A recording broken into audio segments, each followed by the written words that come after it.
네, 우리 성도님들께서 너무나도 잘 아시는 오늘 말씀인데요. 니고데모에 대한 내용입니다. 이제 요한복음 3장에 보면은 그 시작에 이렇게 기록이 되어 있습니다. 바리새인 중에 니고데모라 하는 사람이 있으니 유대인의 지도자라라고 그렇게 니고데모에 대해서 소개를 하는 글이 있는데, 이 니고데모는 단순한 인물이 아니에요. 이제 지도자란 이 단어 앞에 이제 풋노트에 보면은 1에 대한 해석이 있죠. 어떤 해석입니까? 사내들인 공회 일원이다라고 그렇게 성경에 보면은 기록이 되어 있어요. 그리고 이 니고데모는 10절에서 예수님께서 뭐라고 부르냐면은 이스라엘의 선생이라고 그렇게 부릅니다. 당시 유대 사회에서 가장 높은 이제 종교적, 정치적 지위를 가진 사람 중에 한 명이 바로 이 니고데모예요. 그런데 이 니고데모가 예수님을 찾아왔던 시간이 어느 시점이죠? 밤입니다. 마치 우리 성도님들이 지금 이 시간 밤에 이렇게 예배 드리러 온 것처럼 밤에 예수님을 찾아왔어요. 상당히 이제 신중한 접근이죠. 많은 사람들이 보지 않는 이제 그러한 시간대에 왔습니다. 왜 그러냐면 이제 종교적으로서 상당히 지도자의 위치에 있다 보니까 체면 때문에 이렇게 밤에 찾아와요. 그리고 실제적으로도 이제 예수님께서 낮에는 상당히 바쁜 시간들을 보내셨어요. 그렇기 때문에 이제 예수님과 대화할 수 있는 밤 시간을 선택해서 왔어요. 특별히 이 밤이라는 시간대는 유대인들에게 있어서 이제 랍비들에게 있어서 상당히 깊은 대화를 나눌 수 있는 시간을 의미하기도 합니다. 그래서 이제 그런 의미를 부여한 그 시간대에도 예수님을 찾아왔다라고 볼 수 있어요. 2절 말씀에 보면은 예수님께 니고데모가 이렇게 이야기를 하죠. 2절에 보면은 랍비여, 우리가 당신은 하나님께로부터 오신 선생인 줄 아나이다. 하나님이 함께 하시지 아니하시면 당신이 행하시는 이 표적을 아무도 할 수 없음이니이다 라고 이야기를 합니다. 이렇게 예수님께 이야기를 하고 나서 보편적으로는 니고데모가 예수님에게 어떤 질문들을 해야 돼요. 그런데 놀랍게도 예수님은 니고데모의 추가 질문을, 추가 이야기를 더 듣지 않으시고 니고데모의 말을 자릅니다. 그러면서 본질적인 문제에 대해서 예수님께서 이제 언급을 하시는데 그 내용이 3절에 있는 말씀이에요. 3절에서 예수님이 뭐라고 니고데모에게 대답합니까? 같이 읽어볼까요? 시작. 예수께서 대답하여 이르시되 사람이 거듭나지 아니하면 하나님 나라를 볼 수 없느니라. 아멘. 상당히 이례적인 행동입니다. 이제 다른 예수님께서 다른 사람들을 대하는 그러한 모습들을 보면은 보편적으로 질문을 받고 예수님이 답변을 해줘요. 예수님께서 경청하시고 이제 대화를 이끌어 가시는데 오늘 본문을 보면은 절대 이제 그렇게 하지 않아요. 전혀 그렇게 하지 않습니다. 왜 그러셨을까요? 다른 이유가 아니라 예수님께서 뭐 다른 사람들도 마찬가지지만 니고데모의 마음의 의도, 그 마음속에 어떤 생각을 가지고 있는지 예수님께서 아셨기 때문에 추가 질문을 받지 않고 추가 이야기들을 듣지 않고 직접적으로 본질적으로 바로 이렇게 내용에 들어가는 거예요. 이제 그 말씀을 이제 2장 24절 25절에 보면은 이제 우리가 말씀을 알 수 있어요. 그가 하반절만 제가 읽어 드리자면은 그가 친히 사람의 속에 있는 것을 아셨음이라. 2장 25절 하반절에 보면은 예수님께서 니고데모의 그 내면을 꿰뚫어 본 거죠. 어떤 것들을 꿰뚫어 봤느냐? 마음을 꿰뚫어 봤더니 니고데모의 상당한 종교적 열심, 그 속에 숨겨진 결핍에 대해서 예수님께서 알게 된 거예요. 그리고 두 번째는 그의 지식, 그리고 율법에 대한 이해, 이런 것들은 상당하지만 정작 하나님 나라의 본질, 이것에 대해서는 오해를 하고 있는 니고데모였습니다. 하나님이 우리의 마음을 얼마나 꿰뚫어 보고 계시는지 아시죠? 그것을 느끼십니까? 내가 어떤 생각을 하는지, 착한 생각을 하는지, 나쁜 생각을 하는지, 좋은 의도로 그 일을 하는지, 안 좋은 의도를 가지고 그 일을 하는지 하나님께서 우리의 마음을 다 꿰뚫어 보시는 걸 느낄 수 있기를 주님의 이름으로 축복합니다. 만약에 그걸 느끼지 않잖아요? 그러면 우리의 반응은 어떠냐? 보편적으로 핑계예요. 다 핑계를 댑니다. 왜 그러냐면 누구나 다 자기 중심적이에요. 예수님이 그런 우리의 마음의 내면을 뚫어보시고 분명히 칭찬하실까요? 아니면 책망하실까요? 책망하시거든요. 야, 광우야, 너 왜 그래? 그러면은 하나님 내가 잘못했습니다. 라고 바로 엎드려서 용서를 구하는 사람은 드물어요. 우리 자녀들이 그렇잖아요. 야, 너 그거 왜 그래? 너 왜 그렇게 했어? 그랬더니 핑계가 많잖아요. 제가 정말 사랑하는 우리 자녀 중에 한 명이 어떤 분이 그렇게 이야기를 하더라고요. 광우야, 걔 있잖아, 아들. 야, 걔는 핑계가 그렇게 많아. 이야기를 하더라고요. 마찬가지예요. 우리의 모습입니다. 그런데 우리가 그것을 느끼면 그렇게 핑계를 댈 수가 없거든요. 이 니고데모의 그 결핍, 그리고 하나님 나라에 대한 본질적인 오해를 보시고 즉시 예수님은 핵심으로 들어가십니다. 이제 우리가 이제 이 말씀을 통해서 예수님께서 이제 니고데모의 총체적인 그 잘못을 보시고 가장 필요한 진리를 즉시 전달을 하시는데, 여기에서 예수님이 표현한 단어가 뭐예요? 3절에 보면은 거듭나야 한다라는 단어입니다. 이 거듭나야 된다라는 이 단어의 의미는 우리 성도님들 잘 아시죠? 위로부터 태어나다, 그리고 다시 태어난다 라는 그러한 의미입니다. 상당히 이중적인 의미인데, 이 니고데모 같은 경우에는 거듭나야 한다라는 이 단어에 대해서 어떻게 해석을 했죠? 육체적으로 다시 태어나야 하는 것으로 이해를 합니다. 예수님이 의도하신 것은 위로부터, 즉 하나님으로부터 오는 그 영적인 탄생을 의미한 건데, 본질적인 재창조를 의미하는 건데, 이 니고데모는 육체적으로 다시 태어나는 걸로 이해를 했다는 거죠. 왜 그랬어요? 오해 때문에 그래요. 우리도 성경을 읽다 보면은 이 부분에 대해서 제대로 알지 못하면 오해를 하는 경우가 있어요. 우리 중심적으로 해석을 하는 경우가 바로 그런 경우입니다.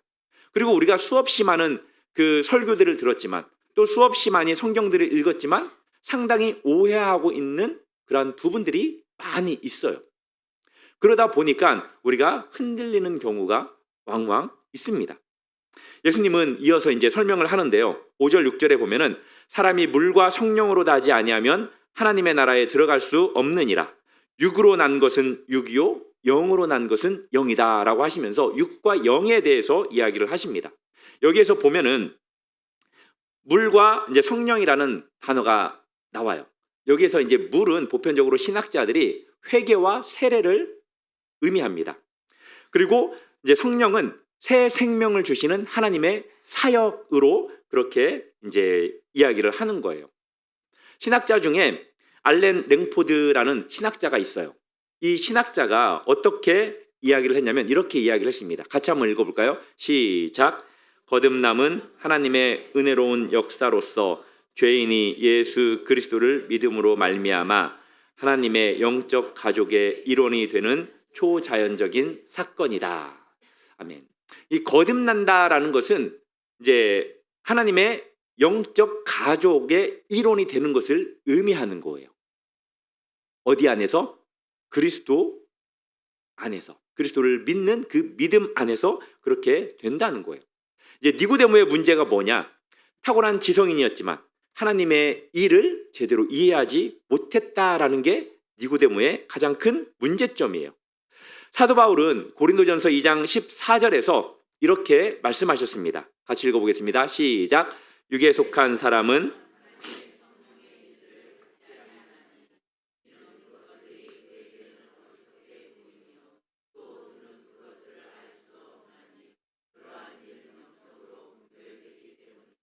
아멘. 이 니고데모는 상당히 지식인이었고 율법을 잘 지키는 사람이었습니다. 그렇지만 어디에 속한 사람이었습니까? 육에 속한 사람이었어요. 육에 속한 사람이기 때문에 성령의 일들을 받지 못한 자예요. 그러다 보니까 하나님의 일, 이것이 어리석게 보였다라는 거죠. 또 그것을 전혀 알 수도 없었다라는 거예요. 영적인 분별력이 없었기 때문이죠. 사랑하는 성도 여러분, 우리 성도님들은 영에 속한 사람들이 되기를, 그리고 분별력을 우리 하나님께서 부여하시기를 주님의 이름으로 축복합니다. 니고데모는 자신의 지위와 지식 그리고 행위를 통해서 하나님 나라에 들어갈 수 있다라고 그렇게 철떡같이 믿고 있었어요. 그러나 예수님은 이러한 외적인 요소가 아니라 전적인 내적 변화가 필요하다라는 것을 이 이야기를 통해서 가르쳐주고 있는 겁니다. 니고데모뿐만이 아니라 당시 많은 유대인들은 하나님의 나라에 대해서 심각한 오해를 하고 있었어요. 지금도 마찬가지예요. 많은 그리스도인들이 예수님만 믿으면 구원을 받는다라고 믿어야 되는데 그게 아니다라고 생각하는 그리스도인들이 참 많이 있어요. 정말 안타까워요. 혹시 이 가운데 예수 그리스도 외에 다른 구원의 길이 있다라고 믿지 않기를 주님의 이름으로 간절히 부탁드리겠습니다. 그 어떠한 일이 있어도 구원은 취소되지 않아요. 믿으십니까? 예수 그리스도를 믿는 그 믿음으로 내 안에 역사하시는 성령 하나님의 그 인치심으로 구원의 확신이 있다면 절대 흔들리지 마십시오. 목에 칼이 들어와도 구원만큼은 확실하다라는 그 믿음을 가지고 사시기를 바랍니다. 그 믿음이 흔들리면 저는 그 사람은 너무 불쌍하다고 봐요. 왜 그러냐? 유한한 100년의 그 시간을 그냥 보내면 되는 건데 왜 영원한 걸 포기하냐고요. 이 세상은 안개와 같다라는 것을 믿으시죠? 지금까지 지나왔던 시간들 얼마나 빨리 지나왔습니까? 정말로 유수처럼 흘러가고 있지 않아요? 살처럼 지금 날라온 시간들 정말로 빠르지 않습니까? 하나님의 나라는 영원해요. 예수 그리스도가 이 땅에 오실 때 그 하나님의 나라가 영원합니다. 이 땅의 모든 것은 끝나요. 이렇게 우리는 그것을 알지만 이 유대인들은 참 오해가 많았어요. 정치적인 오해. 이제 로마의 압제로부터 해방을 시켜줘야 된다. 그리고 메시아에 대한 오해. 정치적 지도자로 와야 된다. 그리고 자격에 대한 오해. 뭐냐면 율법을 철저히 지키고 종교적 의무를 다하면 하나님 나라에 들어갈 수 있는 자격이 생긴다.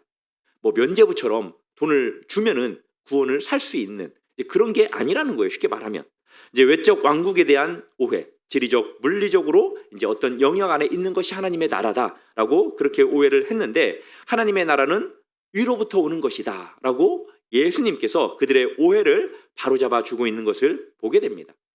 하나님 나라에 들어간다라는 것은 우리가 천국에 들어간다라는 거, 그게 맞아요. 그게 1차적으로는 맞지만 단지 천국 행이 아니라는 겁니다. 지금 이 순간 하나님의 통치, 하나님의 교제 안으로 들어가는 것이 곧 하나님 나라라는 거예요. 믿으십니까? 그 삶을 우리가 살아야 돼요. 누가복음 17장 21절에 보면은 하나님의 나라가 어디 안에 있다고요? 우리 안에 있다라고 분명히 예수님께서 말씀하셨습니다. 전적이고 영원하신 하나님과의 교제의 자리로 들어가는 것, 그것이 하나님 나라의 시민이 되는 거고 또 하나님과 함께 동행하는 것을 의미하는 거예요. 그것이 곧 하나님의 나라의 삶을 살아가는 겁니다. 거듭남이라는 것은 어떻게 일어나는 것일까요? 예수님은 이것을 바람이라는 것을 통해서 이제 비유해서 말씀을 하고 계시는데요. 8절에 보면은 8절 한번 같이 읽어보겠습니다. 시작. 바람이 임의로 불매 내가 그 소리는 들어도 어디서 와서 어디로 가는지 알지 못하나니 성령으로 난 사람도 다 그러하니라 라고 말씀을 하십니다. 그러니까 이제 이 거듭남이라는 것은 결국 성령의 전적인 사역이라는 거예요. 믿으십니까? 제가 이제 말씀을 전하기 전에 잠깐 함께 이제 기도했던 그 시간에 어떤 마음이 강하게 들었냐면 정말로 이 시간에 성령 하나님의 은혜를 경험하지 못하고 그냥 건조한 심령으로 왔다가 촉촉해지지 못하고 집으로 돌아가는, 성령의 그 은혜를 경험하지 못하고 돌아가는 심령들이 갑자기 안타깝게 여겨지는 그 마음이 이제 들었던 거예요.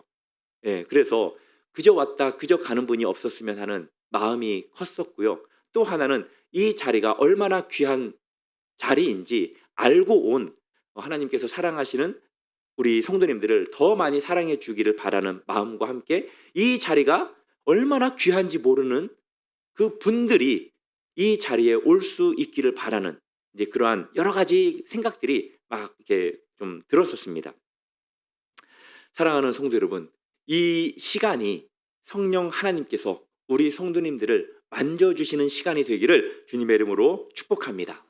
우리가 바람의 존재를 느끼고 이제 그 결과는 볼 수 없지만 그것을 통제할 수도, 그 본질을 완전히 이해할 수도 없지만 하나님께서 이 바람의 주권자가 되신다라는 걸 믿으시죠. 그리고 그 바람이 우리 피부에 닿으면 시원하다라는 것을 느끼시죠. 마치 그런 것처럼 거듭남이라는 것은 이 바람처럼 우리 통제 밖에 있는 거예요. 우리가 어떻게 바람을 통제할 수 없는 것처럼.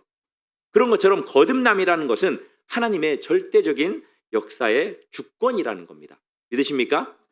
우리가 뭐 이런 거 없이도 신앙생활을 할 수 있어요. 이제 이러한 내용에 대해서 마틴 루터가 이렇게 이야기를 했습니다. 거듭남 없이도 교회 출석은 가능하나 하나님 나라에는 들어갈 수 없다. 거듭남 없이도 이 자리에 있을 수 있지만 하나님 나라에 들어갈 수 없다라는 거예요. 이 말씀은 이제 마틴 루터가 했던 그 시대만 유효했던 것이 아니라 이 시대를 살아가고 있는 우리에게도 너무나 유효한 말씀이고, 이 말씀이 바로 니고데모에게 가르쳐주는 아주 중요한 말씀이기도 합니다. 그렇다면 우리의 역할은 무엇일까요? 우리는 믿음으로 반응하도록 부름을 받은 존재예요. 믿으십니까? 그러니까 믿음에 대해서 반응을 해야 됩니다. 이제 말씀에 대해서도 반응을 해야 돼요. 그래서 아멘이라는 이 고백은 상당히 중요한 거예요.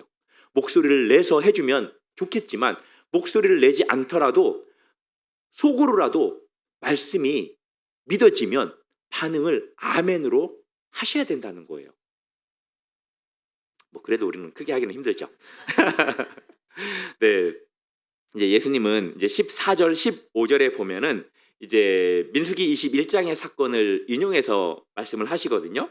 모세가 광야에서 뱀을 든 것 같이 인자도 들려야 하리니 이는 그를 믿는 자마다 영생을 얻게 하려 하심이라. 아멘.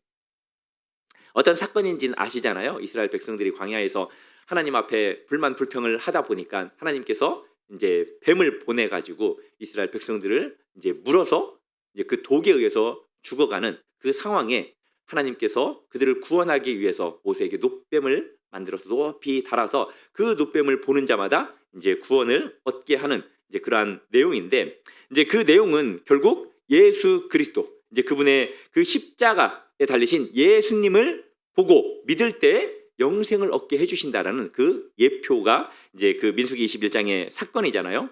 이제 이 사건을 가장 명확하게 드러내는 말씀이 오늘 본장 16절, 17절 말씀이에요. 우리가 너무나도 잘 아는 말씀인데 같이 한번 읽어보겠습니다. 시작. 하나님이 세상을 이처럼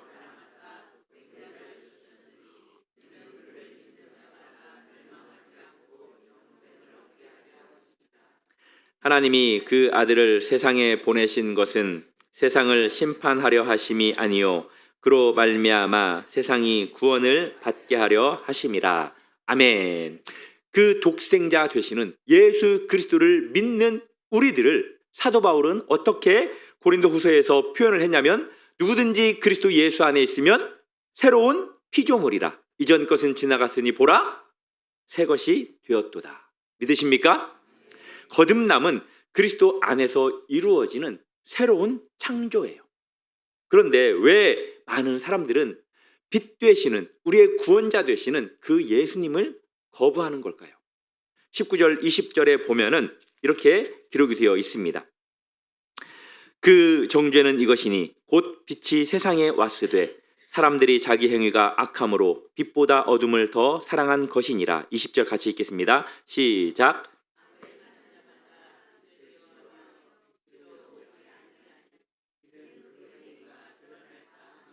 아멘. 사람들은, 이제 세상 사람들은 단지 무지해서가 아닙니다. 무지해서가 아니라 뭐 때문에 그러냐면은 자신들이 가지고 있는 죄 때문에 그래요. 부족함 때문에 그렇습니다. 그것이 드러나는 것, 너무나 두렵기 때문에 빛을 거부하는 거거든요. 우리도 어떤 죄를 짓게 되면 이런 반응을 보이잖아요. 그래서 이들은 어떻게 구원에 이르기를 더 노력하느냐? 자신의 방식대로 그것을 고수해서 구원을 받기를 원하고 자신의 의를 통해서 구원을 받으려고 노력한다는 거죠. 이 사실에 대해서 사도 바울은 로마서 10장 3절에서 하나님의 의를 모르고 자기의 의를 세우려고 힘써 하나님의 의에 복종하지 아니하였다라고 그렇게 말씀합니다. 사랑하는 성도 여러분, 니고데모는 처음에는 예수님에 대해서, 하나님의 나라에 대해서 전혀 이해하지 못했지만 결국에는 예수 그리스도를 통해서 어떤 존재가 되냐면 새롭게 변화된 구원받은 존재가 됩니다. 그 말씀이 이제 요한복음 7장 50절 51절인데 그 니고데모가 바로 공회 앞에서 예수님을 변호해줘요. 그리고 예수님께서 죽으신 이후 이제 요한복음 19장 39절에 보면은 예수님의 장례를 준비하는데 이제 몰약과 침향에 섞은 것을 가지고 오는 것을 보게 됩니다. 그의 이야기는 처음에는 거듭남의 진리를 이해하지 못했던 사람이 어떻게 변화되는지를 보여주는 말씀이 바로 이 니고데모의 이야기인 거거든요. 우리도 마찬가지예요. 우리도 어떻게 거듭나는지 몰랐던 사람이라면 이 말씀을 통해서 어떻게 거듭나게 되는지를 깨닫기를 주님의 이름으로 축복합니다. 반면 21절에 보면은 진리를 따르는 자는 빛으로 오나니 이는 그 행위가 하나님 안에서 행한 것임을 나타내려 함이라. 여기에 앉아 계신 우리 성도님들은 바로 진리를 따르는 분이라고 믿습니다. 그래서 빛 되시는 주님 앞에 나와서 예배드리는 예배자의 모습을 보이고 있다고 제가 믿어요.